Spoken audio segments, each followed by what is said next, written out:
Para serles honestos, no he cantado en ninguno de los cultos porque mi voz ya anda en las últimas de ello, múltiples razones, pero una de ellos es que el día de ayer en la noche regresamos de Oaxaca después de una semana de estar enseñando el libro de Hebreos.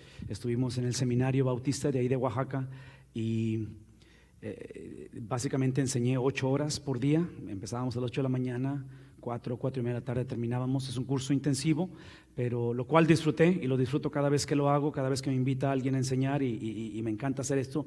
Pero parte de lo que lo hace interesante en esta ocasión es de que los alumnos que tuve o los muchachos de la clase eran como unos 30 de ellos, y con una que otra excepción, pero todos eran la mitad de mi edad, la edad de mis hijos. Entonces eso lo disfruté mucho porque yo no lo sabía esto, pero cuando llegué y me enteré, entonces hizo que cambiara un poquito, le dio un curso un poquito diferente a la clase, porque la clase la enseñé como típicamente hacemos esto cada semana, versículo por versículo. Nos fuimos por los capítulos de Hebreos, pero yo me enteré cuando llegué que precisamente la clase acabó el viernes. Ayer sábado y hoy domingo salen todos estos muchachos a múltiples localidades, múltiples países, especialmente las áreas de México no alcanzadas. Hay lugares que no son alcanzados todavía, y cuando digo no alcanzados, son lugares, por ejemplo, donde ustedes trabajan, donde ustedes viven. Esos son lugares alcanzados. No que sean cristianos ellos, sus parientes, sus trabajadores, compañeros de trabajo.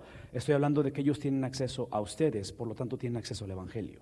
Estoy hablando de lugares no alcanzados, son los lugares donde no tienen acceso a nadie. No hay cristianos en su alrededor. Entonces muchachos van para allá, andan en esos lugares. Entonces eso me dio la oportunidad de hablar de Hebreos y otra vez entrar en la enseñanza, y constantemente decía, ok, y este verano, conforme van, esto es lo que significa. Conforme salen, eso es lo que significa. Entonces eso obviamente creó una dinámica un poquito diferente en ello, y saber que algunos de ellos estaban graduando, porque ayer fue la graduación de ellos. Entonces algunos de ellos ya no iban a regresar, ya salían a colaborar en sus iglesias permanentemente y cosas por el estilo. En fin, fue una semana en la cual creó en mí una vez más. Así es que, ¿qué creen que voy a hacer esta mañana? Voy a enseñar la Biblia, como lo hice esta semana completa. Tienen una Biblia, vayan conmigo capítulo 3, porque es donde estamos esta mañana. Capítulo 3 tiene que ver con la transición de entrar en la parte práctica de los escritos de Pablo. Pablo es típico, y inclusive cuando empezamos el lunes la clase allí en Oaxaca con respecto a Hebreos, una de las advertencias o una de las, no sé si se dice advertencia, no sé cómo se dice, pero es la cuestión de dar un aviso, porque no se sabe quién es el escritor de Hebreos como carta. Y yo les comentaba a ellos que el escritor de Filipenses es Pablo, y Pablo tiene tanta influencia en la Biblia y en mí que constantemente cometo el error de leer la Biblia a través de Pablo, y eso no es justo y no es correcto. Entonces esta mañana, cuando pienso en Pablo, y estamos a la mitad del libro, que nos ha llevado 10 semanas llegar ahí, así es que calculo otras 10 semanas antes de que acabemos el libro, pero lo que quiero decir es de que esta sección, que es la segunda parte del libro, que así son los libros de Pablo, de las cartas que él escribió, típicamente la segunda parte es la práctica, es lo que significa. Eso es lo que quiero que hagas con todo lo que te di, que en este caso son 2 capítulos anteriores. Entonces lo que está diciendo, obviamente, da la conjunción gramatical por lo demás. En conclusión, trayendo esto a la práctica, y dice hermanos, y obviamente esto hermanos incluye damas, hermanos y hermanas. Dice, quiero que hagan una sola cosa, quiero que se alegren. La palabra realmente es gozo. Quiero que se gocen, quiero que entendamos que después de los primeros 2 capítulos, el producto de ello no es un cambio de circunstancias, es un cambio del corazón del hombre. Es un cambio de la disponibilidad del hombre, es un cambio de la inclinación del hombre. Es el tipo de experiencia de que lo que nos hace hermanos es precisamente la base de ese gozo, porque la meta no es el sentimiento o los sentimientos que tenemos. Incluye lo que sentimos y valoramos lo que sentimos, pero la meta de todo lo que sentimos, de todo lo que pensamos, de todo lo que decimos, de todo lo que somos, tiene que ser, ¿qué cosa? La soberanía de Cristo. Tiene que ser el carácter y la persona de Cristo. Entonces, esto que está aquí es posible, no porque las cosas van a cambiar para los filipenses, pero independientemente cómo termine la historia o la película de estos hombres o la tuya, ¿sí? Este es un mandato, porque esto es lo que produce el Señor. en nosotros. Entonces, esta es una conversación que necesitamos tenerla hoy en día, porque es obvio que no nos molesta esta palabra. Es obvio que mucha gente busca placer, busca gozo, busca encontrar el contentamiento, la satisfacción. Nada malo con ello. Pero si observan, típicamente lo que hacemos es que como hermanos o como cristianos buscamos al Señor para que produzca esto. Y muchas de las veces no es el caso, ¿sí? En otras palabras, lo que estamos viendo aquí es que lo que nos hace hermanos no es el hecho de lo que sentimos, es el hecho en quien hemos creído. Entonces, ese gozo del cual está hablando él es el gozo en el cual él lo basa, o la razón de por qué siente gozo, y ahorita voy a ponerlo un poquito más en detalle. Es el gozo que sientes porque la primera cosa que él hace es que va a liberar a los filipenses de sus circunstancias, de depender en lo que está pasando o lo que ha pasado o lo que vaya a pasar, de que no estamos a merced de nuestro contorno o de las cosas de nuestro alrededor, de tal manera que lo que va a incrementar no es necesariamente el gozo de uno, pero la presencia del Señor. Entonces, cada vez que la presencia del Señor incrementa, esto es importante, cada vez que la presencia, el carácter, la esencia de Dios incrementa, una característica es que recordamos quiénes somos, en el sentido de que entre más me acerco a Él, más me doy cuenta que el gozo incrementa, porque el Señor, cuando Él se hace presente, Él consume, Él destruye. No puede ser contenido el Señor. Entonces, el gozo que tenemos es que a través de Cristo, el Dios de la Biblia se hace beneficioso. ¿Qué estoy diciendo? Piensen otra vez en la electricidad. La electricidad, y ayer batallé para llegar aquí a casa porque había muchas tormentas en Dallas. Yo debería haber salido de Dallas para acá a las 5 de la tarde y no salí hasta las casi 10 de la noche por la cuestión de muchos rayos y todo eso. Entonces, la electricidad es necesaria. Pero la electricidad, para ser regulada o controlada, en lugar de que sea algo letal y sea algo beneficioso, tiene que ser regulada. En los sistemas eléctricos tenemos lo que se le llama la tierra. Si ustedes ponen un sistema eléctrico sin tierra, en inglés es ground, ¿sí? Potencialmente nos va a electrocutar o va a dañar los aparatos. Entonces piensen en términos de la persona de Cristo. Una de las funciones de Cristo y por qué produce gozo es porque el Dios de la Biblia, el cual todos tenemos que lidiar con Él eventualmente, ya leímos en el capítulo 2 que Él le dio el nombre que es por sobre todo nombre. ¿Recuerdan eso? Que es el nombre en el cual toda rodilla se va a doblar y toda lengua va a confesar. En otras palabras, todos vamos a compadecer, a encarar al Dios de la Biblia. La única diferencia es que o va a ser letal o va a ser beneficioso. ¿Me explico? En la traducción de vida después de la vida es cielo o infierno, pero en este caso, cuando hablamos del gozo, es el gozo de saber que Dios se ha convertido beneficioso para nosotros. Y se hace beneficioso porque a través de Cristo es el regulador que tenemos. ¿Sí me explico? Es obviamente que aquí entra la fe para ello. Por lo tanto, dice él, esto es lo que quiero que vean, es que para mí, estando encarcelado, para mí no es molestia el volver a escribirles qué cosa. Y otra vez en mi mente no puedo dejar de pensar en la audiencia que estuvo en la clase de estos muchachos que literalmente salen este verano o están saliendo o ya salieron y no sé si ustedes se acuerdan, algunos de ustedes todavía están en esa edad, pero como tienen la edad de mis hijos y andan ahí en los 20 años y por ahí, yo en mi mente recuerdo cuando yo tenía 20 años, recuerdo cómo me sentía.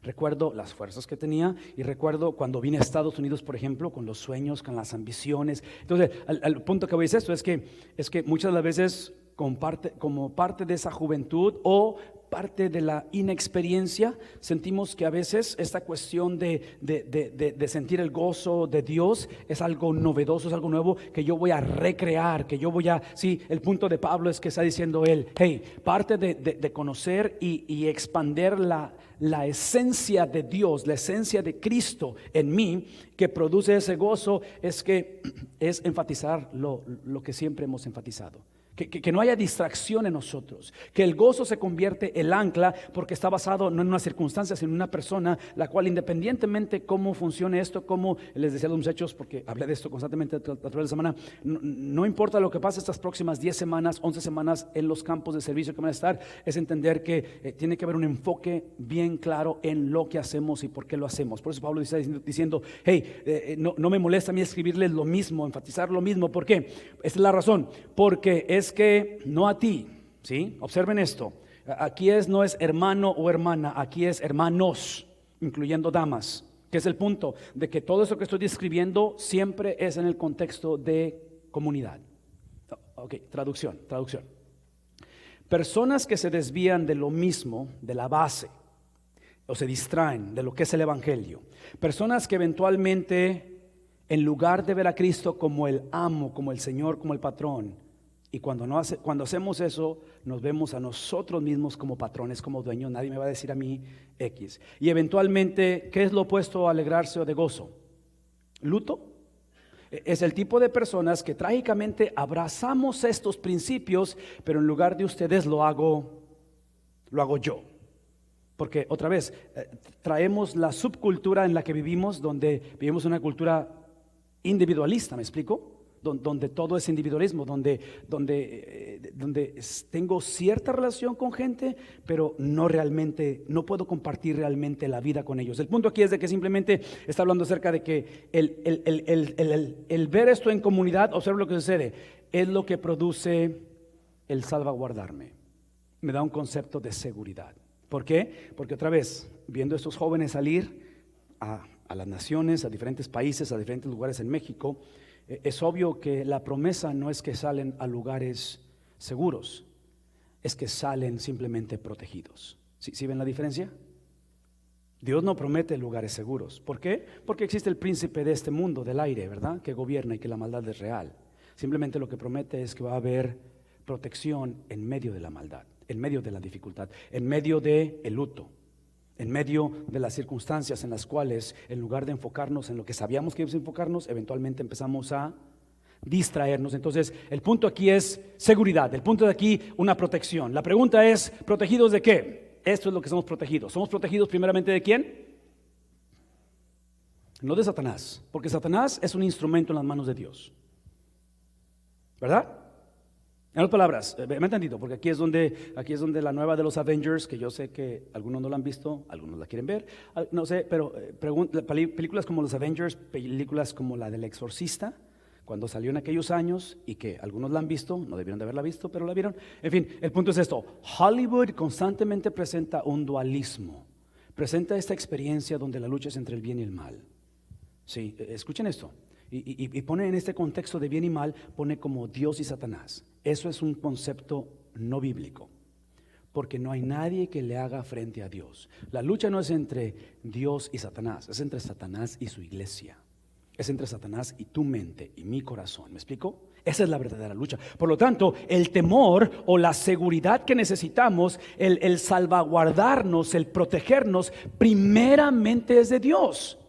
Tenemos que el problema de esta nación, y voy a incluir a mi México amado porque acabo de regresar de allá. El problema de México, el problema de Estados Unidos es que no le tememos ¿a quién? A Dios.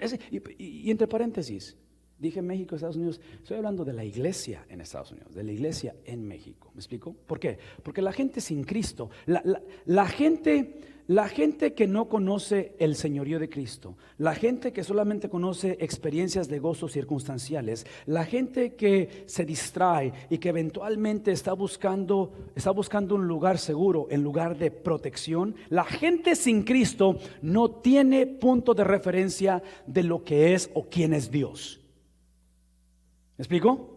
La gente sin Cristo no sabe. Estoy hablando de la iglesia, estoy hablando de cristianos que conforme estos muchachos salen esta semana y salen a servir a las naciones, les recordé, porque Hebreos es una carta que es difícil de enseñar, difícil de predicar, pero Hebreos es una carta, y aquí está lo difícil, porque Hebreos, aunque no niega y no ignora que el caminar o el conocer a Dios inicia a través de la fe, siendo justificado, ¿sí?, a través de Cristo, Hebreos dice, si tú quieres tener el concepto de seguridad, de certeza, no está basado en la oración que hiciste cuando tenías 14 años o 28 años. Está basado no en cómo empezó, sino está basado en cómo terminó la carrera. ¿Por qué? Porque Hebreos, como es en la carta de los Filipenses, está en un contexto en el cual hay muchos desertores.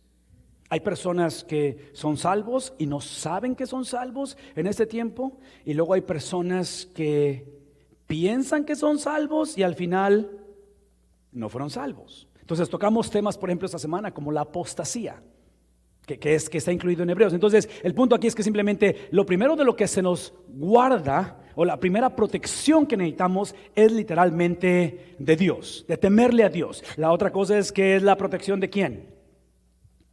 De mí mismo. Porque es obvio que si yo no le temo a Dios, vean tantito, si yo no le temo a Dios, por inercia, no porque lo querramos ni porque lo decimos, pero si Él no es Dios, entonces ¿quién es Dios? ¿Quién es Dios? Alguien tiene que ser Dios en la historia.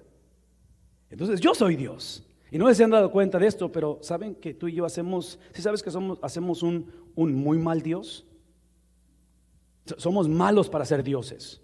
¿Por qué? Porque estoy convencido, ya he vivido lo suficientemente en este mundo y estoy convencido que del 80%, pegándole al 90% del sufrimiento en la vida de este mundo, nos la causamos a nosotros mismos.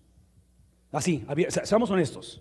Que el enemigo número uno de mi gozo, ¿quién es? No es el gobierno, no es la falta de trabajo, no, ¿sí me explico? El enemigo número uno soy yo me la causo a mí mismo. Entonces la protección que necesito es de Dios primeramente. ¿Quién es Dios? Su esencia, su majestad. Una vez más, la electricidad, en lugar de que sea letal, que sea beneficiosa. ¿Me explico? Pero en este caso es protección de mí mismo. Y el último que necesito protección es ¿quién?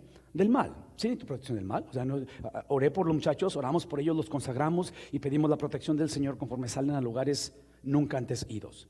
Entonces oramos precisamente por ello. Todo esto, la pregunta es, cuando estamos en esa condición de salvaguardar, protegidos, cuando no necesariamente la meta es un lugar en el cual no haya riesgos, cuando la meta no es necesariamente un lugar donde hay que está prediciendo el futuro, es un lugar en el cual simplemente vivo bajo la protección de Dios, de mí mismo. Es donde Pablo simplemente dice en el versículo 2, ¿qué es la reacción?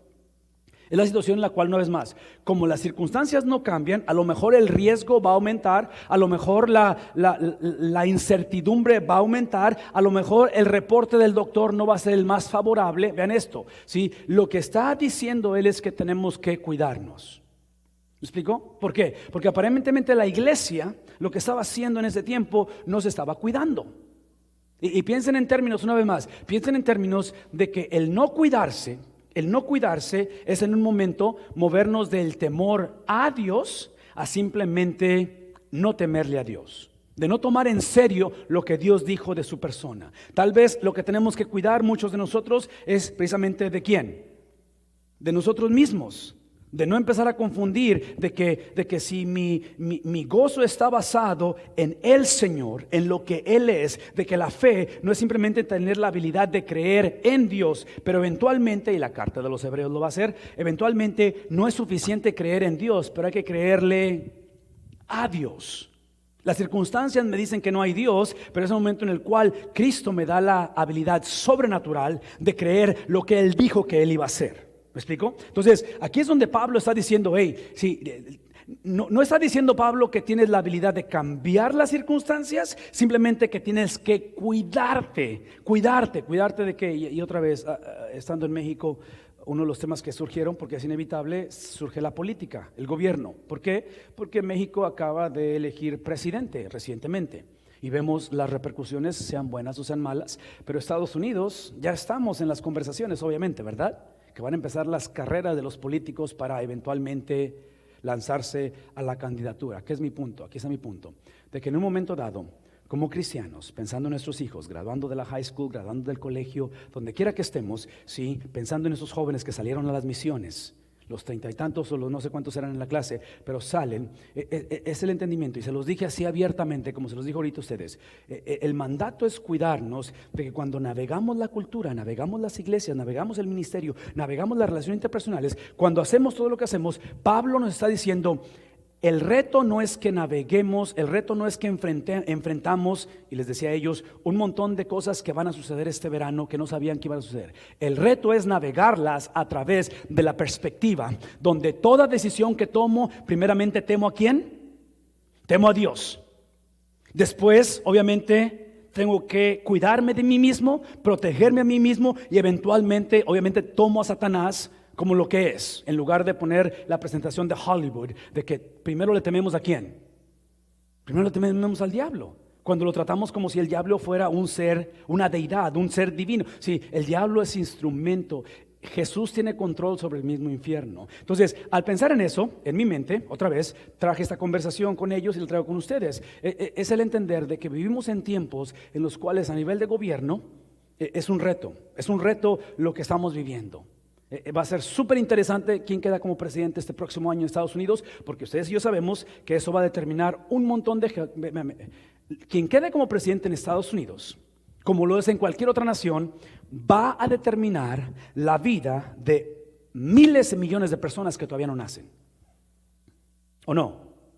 La legalización de cosas que estamos haciendo, eso. Mi punto es este: cuando Pablo dice cuídense, en un contexto donde todavía está el gobierno romano sobre ellos, en un contexto donde Pablo mismo, ¿dónde está? ¿De dónde está escribiendo?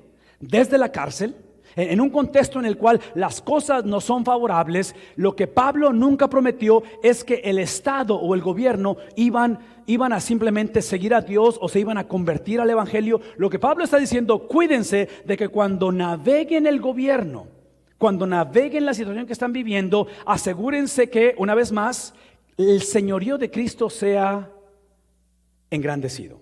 ¿Qué es el punto? Aquí está el punto: de que tengamos cuidado de que conforme avanzamos, tomamos decisiones, nuestros hijos toman decisiones, es de que no seamos prestos para ver la paja en el ojo del gobierno cuando no vemos ¿qué cosa? La viga en la iglesia. ¿Por qué? Porque lo que está pidiendo Pablo y va a seguir pidiendo es que ambas instituciones, que ese es el tiempo de hacerlo, porque una vez más, ahorita esas son las conversaciones que están por todos lados, la televisión, medios sociales, los hijos están hablando acerca de esto. Es que en cuestión del gobierno, independientemente cuál sea nuestra preferencia política, porque eso no es lo que estamos hablando aquí, es que sepamos, tengamos las bases bíblicas de poder navegar qué y quién es el gobierno. Pero es obvio que tiene que empezar con las bases bíblicas de quién y qué es la iglesia. Y Pablo está advirtiendo estas iglesias de Filipos porque aparentemente Pablo está encarcelado por un gobierno, ¿me explico? Pero Pablo, su pasión y su llamado es a la iglesia, y aparentemente estas dos entidades en las cuales son nuestra realidad hoy en día son el contexto en el cual el evangelio se mueve. Entonces Pablo está diciendo: cuídense cómo navegan estas cosas, de tal manera que, empezando con la iglesia, nuestra función es movernos de una posición defensiva a una posición, dígalo conmigo, una posición ¿qué? Ofensiva, porque la función de la iglesia tenemos que conocerla antes de pedir que el Estado tenga la función que Dios le dio. La función de la iglesia, la razón de existir y para qué existe, es simplemente Mateo capítulo 16. Cristo, caminando con sus discípulos, yendo para ser crucificado, les pregunta y les dice: ¿quién dice la gente que soy yo? Oh, tú eres Elías, tú eres Jeremías, unos profetas. Pero ¿quién dicen ustedes que soy yo? Y Pedro responde: tú eres el Cristo, el Hijo del Dios viviente. Y Jesús responde: es bajo esa afirmación que yo voy a ¿qué? Voy a edificar y construir ¿qué cosa? Mi iglesia. Aquí está el punto. Y dice el Señor: y las puertas del Hades o del infierno no prevalecerán contra ella. Sí, en ese momento el Señor está dando las llaves del reino a los apóstoles, las llaves del reino a la iglesia, donde la iglesia, conforme navegamos un gobierno, la vida, tú y yo no existimos para defendernos de Satanás. Tú y yo existimos para que Satanás se defienda de nosotros. ¿Por qué? Esa es la razón, no porque somos muy buenos. La razón es porque Satanás no solamente es un ser derrotado, pero Satanás es aquel en el cual nosotros, cuando lo encaramos, no lo encaramos hacia vencerlo, hacia una victoria.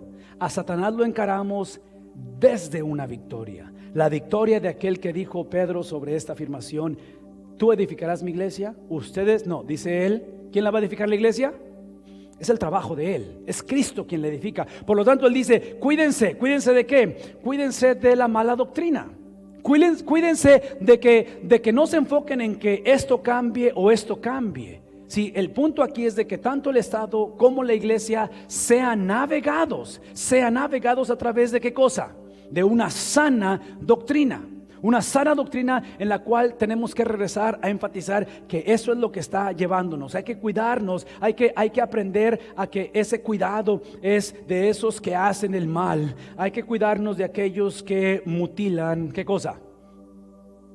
El cuerpo.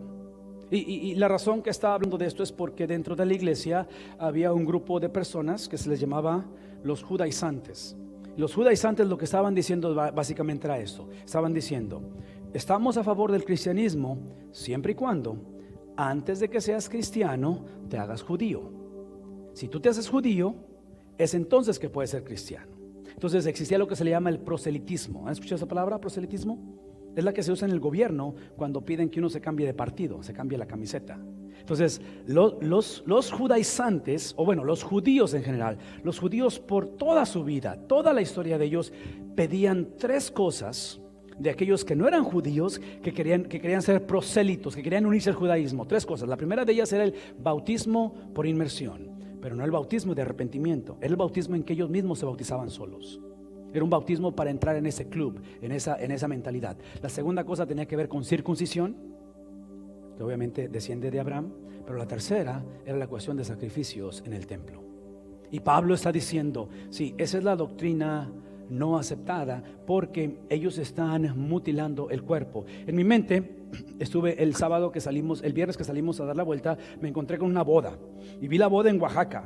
Y es completamente diferente a lo que yo he hecho muchas bodas, he participado en muchas bodas, y es obvio que esto no es lo que yo he visto. ¿Qué es lo que estoy diciendo? Que cuando voy a Oaxaca y veo cómo hacen las cosas, y yo digo: es que yo no soy mexicano, porque yo no encajo en esto. ¿Se me explicó? O sea, esta es una cultura diferente, de lo cual no hay nada malo con las diferencias, pero véanme tantito. Es como si los de Oaxaca dijeran: a menos que tu boda se vea así, no es una boda de a de veras. ¿Sí me explico? A menos que tu boda sea en este edificio, que es un templo increíble, hermoso. Por dentro, antes de los conquistadores, estaba todo lleno de oro. Ahora es imitación de oro, pero es una cosa hermosa este templo que está ahí. El punto es de que la cultura, la cual es obvio que no estamos en contra de ello, ¿verdad? Cuando tienes el evangelio, las diferencias que hay entre nosotros se celebran. Cuando no tienes el evangelio, las diferencias se convierten en ídolos. Una vez más, cuando tienes el evangelio no es que quitamos nuestras diferencias o preferencias personales, pero es la habilidad de que porque me casé con una mujer y es obvio que ella como mujer es diferente a mí, que yo no soy mujer. Es obvio que tenemos 3 hijos y dentro de su composición, de ser el primogénito y la del medio y luego el más chico, tienen diferencias. Y cometemos el error de decir: ¿por qué no eres como tu hermana? ¿O por qué no eres como tu hermano? ¿Sí me explico? O ¿por qué ella no me entiende? ¿Y por qué él no? Eso es idolatrar nuestras diferencias. Lo que estoy hablando aquí cuando Pablo dice que nos cuidemos de los perros, que nos cuidemos de los que son mutiladores del cuerpo, es porque una vez más estaban pidiendo que fueran judíos, que fueran parte de la cultura antes que conocieran del evangelio. Y Pablo abiertamente dice: no es necesario que pases por una uniformidad, que todos se vean igual, que todos piensen igual. Sí, aquí el punto es que cuando Cristo es la base, cuando estás cuidando la sana doctrina y continúas incrementando el evangelio, que el evangelio es el salvaguardarse de ¿quién dijimos? De Dios, de mí y del infierno. Cuando ves la vida en prioridad, lo que sucede es que la diversidad se celebra en lugar de simplemente tolerarnos. Es la experiencia en la cual inclusive en la boda había un burro, así que tomé una foto del burro porque no podía irme sin el burro. Nunca supe por qué había burro, pero lo interesante es que ellos, acá hay una banda en la parte de atrás, ellos literalmente salen de la iglesia. Eso es parte de lo increíble que es la cultura en Oaxaca, es que caminan por la calle y hacen un desfile y van tocando y van celebrando. Y había un aguacero, pero aguacero, eso no los detuvo. ¿Me explicó? Entonces, todo esto lo podemos celebrar cuando Cristo es la base de nuestras vidas. Hay un temor que yo tengo como iglesia, cuando hemos dejado que se infiltren la doctrina equivocada. ¿Por qué? Voy a regresar al concepto de Hollywood que hay del bien y el mal. Y yo estoy convencido que muchos de nosotros creemos más lo que nos dice Hollywood en sus películas de quién Dios es y quién Satanás es de lo que dice la Biblia. ¿Cómo lo sé? Porque cuando pienso en una abeja, por ejemplo, es obvio que las abejas lo que típicamente hacen es que por lo que tienen un aguijón. Entonces no nos debemos sorprender que una abeja pique, ¿verdad? O encaje su aguijón. E inclusive una característica de una abeja que cuando pica o encaja el aguijón es que el aguijón se queda ahí y la abeja se va sin aguijón. A la luz de la Biblia, Satanás es un ser que está vivo y se mueve, pero de acuerdo a lo que pasó hace 2000 años, es una abeja con o sin aguijón. Sin aguijón. Entonces, obviamente nadie voluntariamente quiere tocar una abeja, pero la realidad es que Satanás no puede hacernos absolutamente nada. No puede tocarnos. ¿Por qué? Porque no puede matar el espíritu. El cuerpo muere, ¿verdad? Porque todos fallecemos. Es la consecuencia del pecado. Es la consecuencia que hemos heredado. Pero a través de Cristo, Él nos heredó una naturaleza completamente nueva. De tal manera que cuidemos de no tratar a Satanás como si todavía tiene aguijón. Muchos de nosotros, cuando enfrentamos las diferencias, cuando enfrentamos la situación en la vida, tratamos la situación como que Satanás tuviese autoridad suprema o última. A la luz de la Biblia, solamente Cristo. Por lo tanto, termina diciendo esto Él. Es que, aunque esos son mutiladores del cuerpo y quieren que la gente, una vez más, pase por un bautismo de agua, pase por una circuncisión física, son mutiladores del cuerpo, y dice, y pase por los sacrificios, Pablo está diciendo, esta es la contraparte. La contraparte es que nosotros somos la circuncisión. ¿Por qué? Ven un tantito. Esa es la razón. Lo que Pablo no está diciendo es que la circuncisión es mala, o lo que hizo Abraham. ¿Se acuerdan la historia de Abraham? En Abraham inicia ese pacto con Dios. Parte del pacto es la circuncisión, y la circuncisión, como ustedes lo saben, es el cortar piel. Es la cuestión de un simbolismo de separar algo. Entonces, en la cuestión de venir a Cristo no es que Cristo viene y simplemente bendice mi vida. Eso no es el cristianismo. El cristianismo es que en lugar de Cristo bendecir mi vida, es que Cristo me separa de mi vida y me da una vida completamente nueva. ¿Sí vemos la diferencia? Una vez más, aquí el punto no es que él no es un cosmic butler. Él no es un sirviente cósmico que simplemente viene a bendecir mi vida.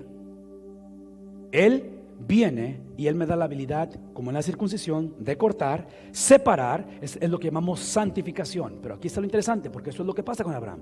En Abraham hubo esa experiencia de circuncisión y era requerido como un simbolismo de separación. Entonces la circuncisión lo que hacía es que separaba a la persona simbólicamente para Dios. Pero cuando ustedes leen Deuteronomio capítulo 27, capítulo 28, capítulo 29, que es Moisés hablando al pueblo de Dios, y les dice Moisés, esto es lo que promete el Señor hacer a los incircuncisos, a los que no son separados para Dios, a los que están separados de Dios, no para, pero de Dios. Está hablando de las naciones que están en el pueblo de Israel.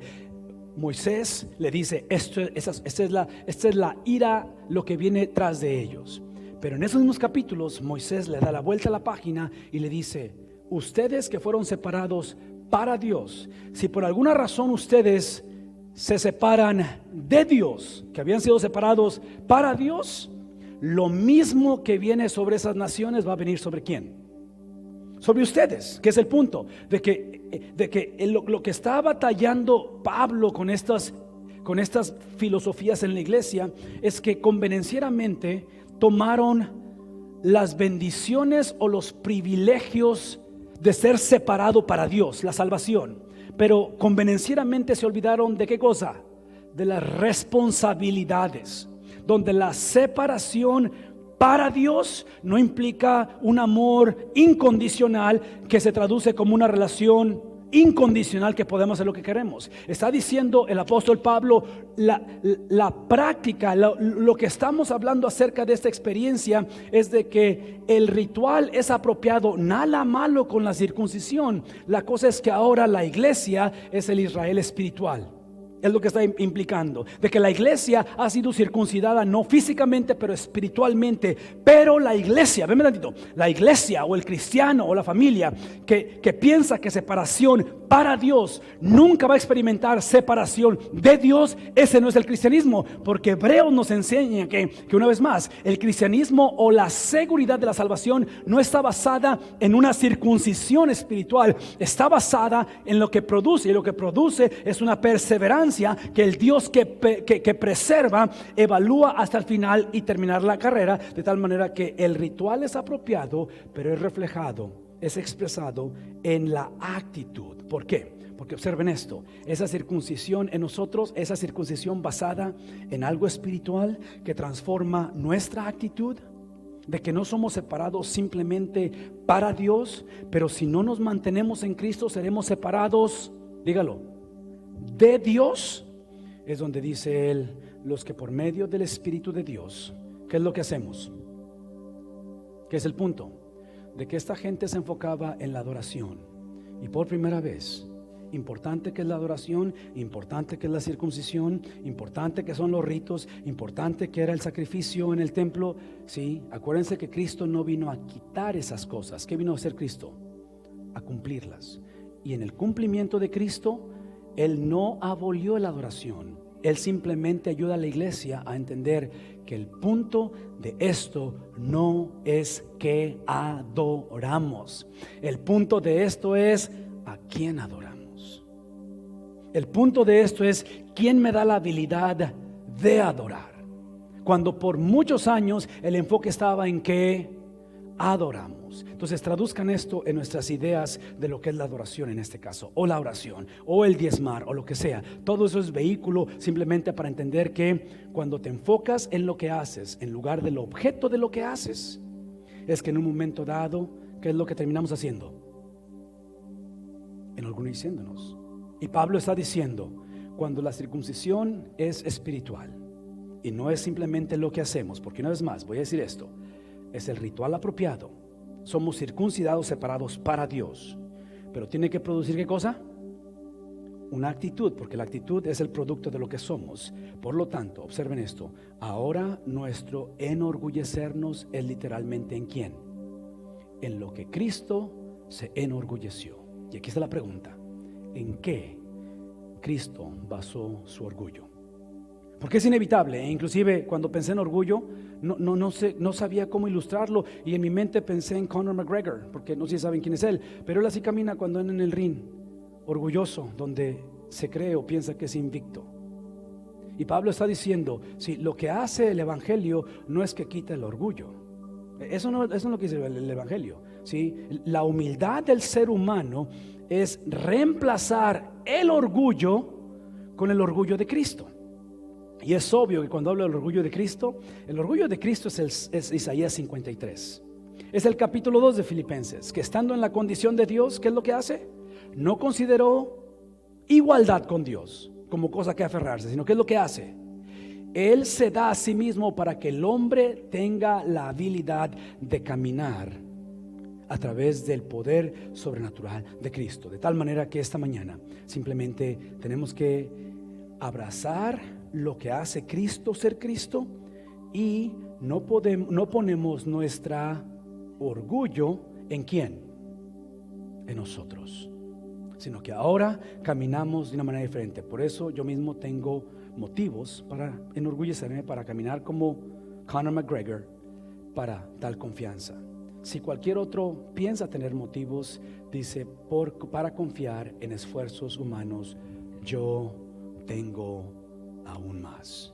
Y los próximos versículos, o los siguientes versículos, que es el 5 y el 6, da la lista de lo que es. En lo cual Pablo da una defensa del evangelio y él dice: circuncidado al 8º día, del pueblo de Israel, de la tribu de Benjamín, hebreo de hebreos, de pura cepa, dice la Nueva Versión Internacional. En cuanto a la interpretación de la ley, soy fariseo. En cuanto al celo, perseguidor de la iglesia. En cuanto a la justicia que la ley exige, intachable. Y Pablo dice, próxima semana lo veremos, todo esto lo considero, ¿qué cosa? Basura, por obtener el orgullo de Cristo. El orgullo de Cristo es que Él, estando en la condición de Dios, se desprende a sí mismo para beneficio de otros. Les invito a que se pongan de pie para concluir en esta mañana.